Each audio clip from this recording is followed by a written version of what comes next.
Okay, you guys, part 2, Unraveling the Truth of Gypsy Rose. I think the biggest misconception in society is that this woman was a victim or abused. With that being said, I have a question for her supporters.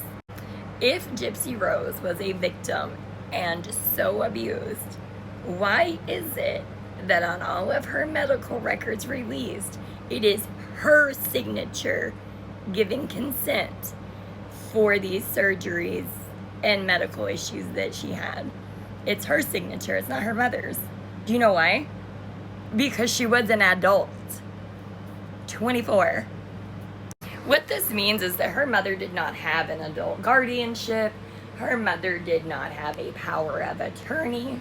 Her mother did not make these decisions for her. She made them for herself. With that being said, that is why Gypsy Rose was under investigation for fraud, along with her mother, Dee Dee Blanchard.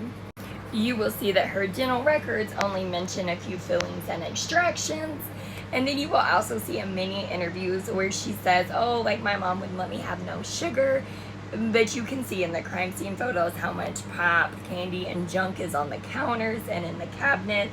You can also see from those crime scene photos that Gypsy was most certainly walking around on both feet to get these items for herself. She then admits to using a baby bottle and a pacifier well into adulthood. Why would she do that, you ask? Well, she was a 24-year-old woman of sound mind, pretending to be developmentally delayed or challenged, pretending to have cancer, and several other things, pretending to be a victim of Hurricane Katrina. Everything she has ever obtained in life, whether via herself or her mother, has been obtained under fraudulent, false pretenses.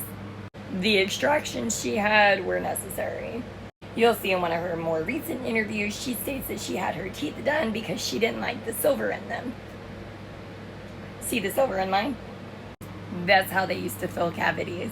And because she sucked on a bottle and a pacifier and ate sugar nonstop, hoarding it, and not taking care of her dental hygiene, she had decay.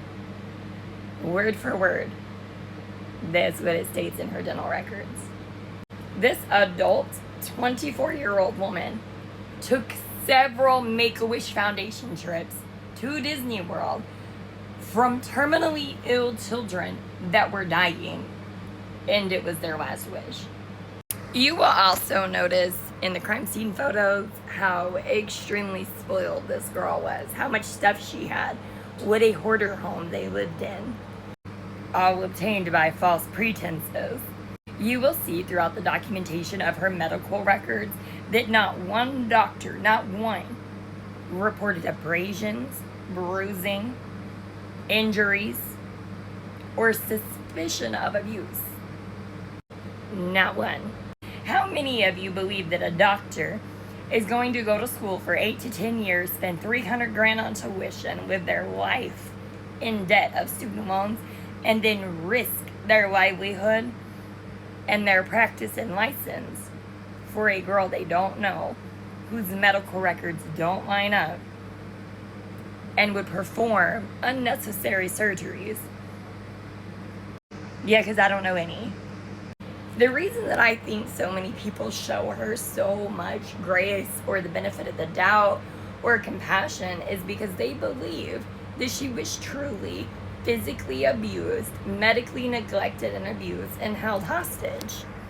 All of which is untrue. But I think that most people watch the movie The Act and they based that on their opinion for this case without reviewing the evidence or the facts in this case. Gypsy Rose is a grifter, a con artist. You will see her in many interviews state that her mother taught her to lie without conscience. At a very young age, Gypsy did require medical assistance and treatment routinely. However, at 24, she had not had any surgeries, any complications, anything, and for almost 5 years. So that would go to say that when she was a young child, Dee Dee took exceptional care of her and got her exceptional medical treatment.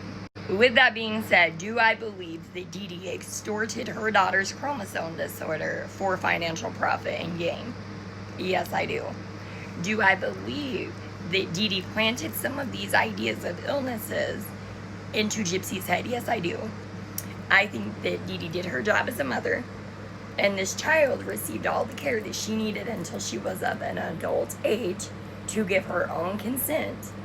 And when they realized that she was getting better or having progress with these treatments from her chromosome disorder, the idea of her not being chronically or terminally ill, receiving all of these funds and gifts and donations, was distressing. So yes, I believe in conjunction, they came up with these schemes and cons. With that being said, Dee Dee was bedridden at the time of her and 100% dependent upon Gypsy for her care, which would mean that Gypsy was a functioning adult who had the intellectual capability of medication management, taking care of skin tears, bed sores, sheets, showers, clothes, etc., etc. Her mother had done all of these things for her entire life. But when it came time for her to do it for her mother, she was appalled that this woman wanted any more of her life. And how dare her ask for her daughter to take care of her on her deathbed when she could have been out sleeping with a married man.